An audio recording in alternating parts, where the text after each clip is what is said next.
Mes sœurs, mes frères, bienvenue en cette méditation sur les textes de ce dimanche 26 novembre 2023, en ce jour de fête du Christ roi de l'univers.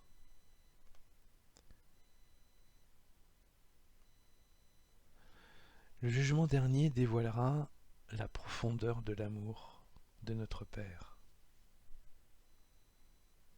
Cette révélation se fera dans les deux sens.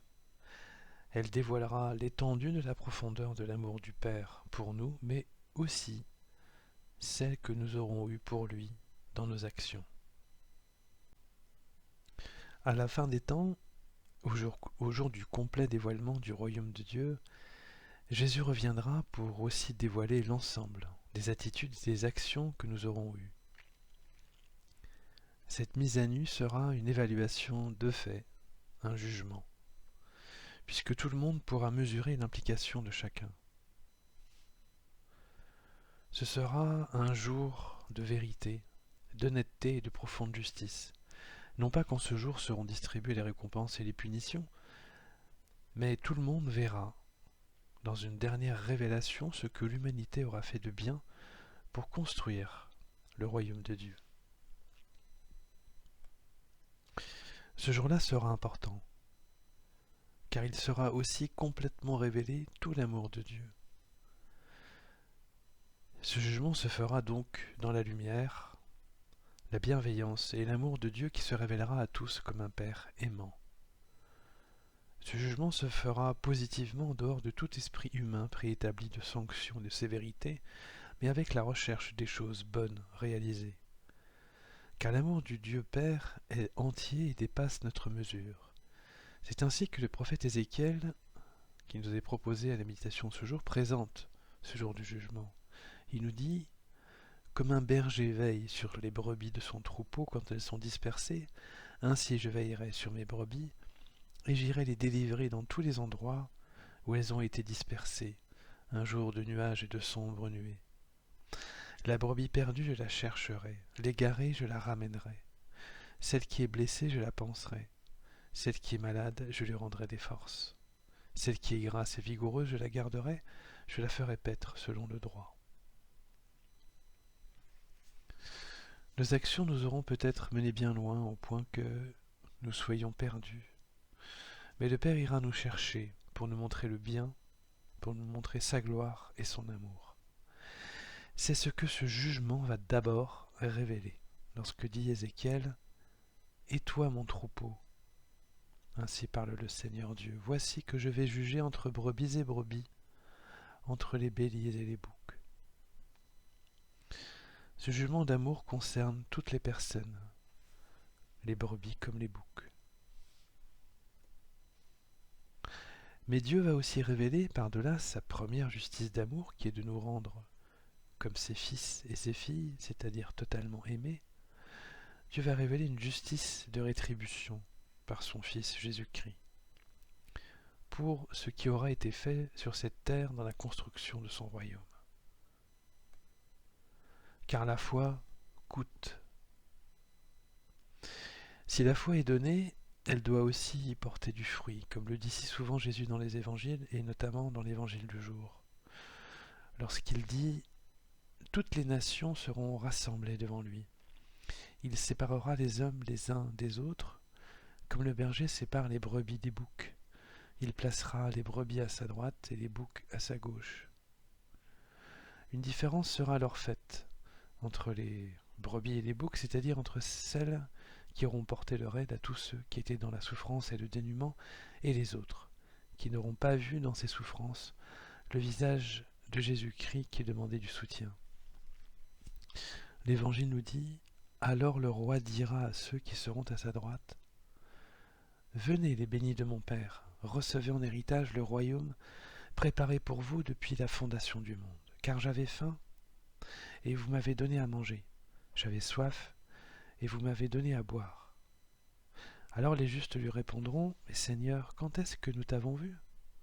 Et le roi leur répondra « Amen, je vous le dis, chaque fois que vous l'avez fait à l'un de ces plus petits de mes frères, c'est à moi que vous l'avez fait. » Alors il dira à ceux qui sont à sa gauche « Allez-vous-en loin de moi, vous les maudits, dans le feu éternel, préparé pour le diable et ses anges.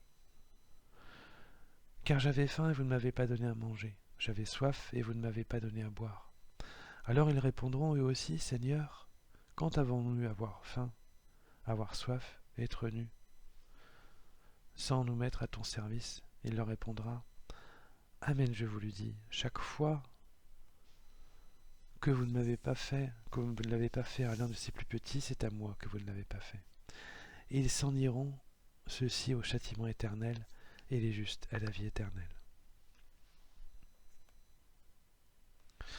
Ce jugement de rétribution sera une vie nouvelle qui sera finalement conforme aux actions déjà faites pour le royaume. Nous irons dans la présence d'amour de Dieu qui sera à notre image et à notre convenance. Toutes les fois que nous aurons porté secours aux personnes révélera notre besoin de donner notre compassion et notre amour, nous qui sommes assoiffés d'amour et ayant conscience de ce besoin d'amour chez les gens. Nous irons alors naturellement vers le Père aimant pour nous combler et nous révéler toute la puissance de son amour que nous aurons constamment cherché. A l'inverse, toutes les fois où nous aurons été indifférents, il nous sera donné de vivre, nous dit le texte, le feu éternel, cette gêne où sont brûlées les ordures en dehors de Jérusalem, c'est-à-dire un lieu où Dieu est absent.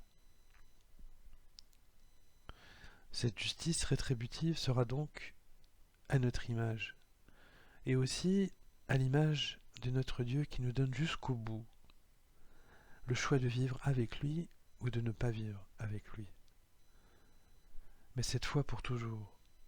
Ce jour du jugement sera la manifestation de la royauté de Jésus-Christ qui remettra le royaume à son Père. Le Père se révélera alors à tous et sera avec tous ceux qui le désirent et ont soif de son amour, comme le dit l'apôtre Paul. En sa lettre du jour, quand il écrit « Tout sera achevé », le Christ remettra le pouvoir royal à Dieu son Père, et quand tout sera mis sous le pouvoir du Fils, lui-même se mettra alors sous le pouvoir du Père qui lui aura tout soumis, et ainsi Dieu sera tout en tous. Le jour du jugement sera donc un jour merveilleux de vérité où Dieu se révélera comme amour. Et ce sera aussi un jour de vérité où nous serons tous mis à nu par le Fils en une ultime et entière confession sous le regard du Père qui nous édifiera et nous relèvera, pourvu que nous désirions son amour.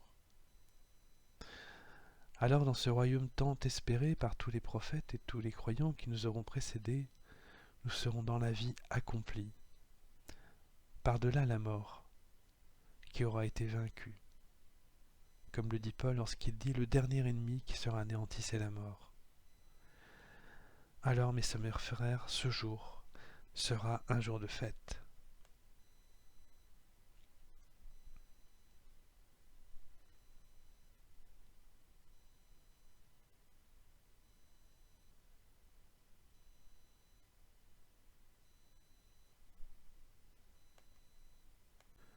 Mes sœurs, mes frères, après cet instant de méditation sur les textes de ce jour, consacré à la fête du Christ roi de l'univers, et au jugement dernier où sera dévoilée la profondeur de l'amour de notre Père, je nous invite à la prière.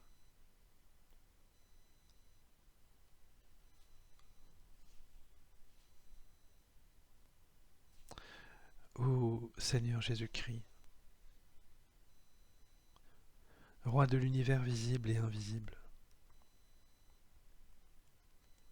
Alpha et Oméga, de qui dépend toute chose et toute vie, ton obéissance jusqu'au sacrifice t'a rendu Seigneur des seigneurs. Tu guides toute souveraineté et toute puissance. Apprends-nous à mettre notre confiance en toi, afin que nous mettions nos pas dans les tiens, vers l'amour des autres et de notre Père. Amen.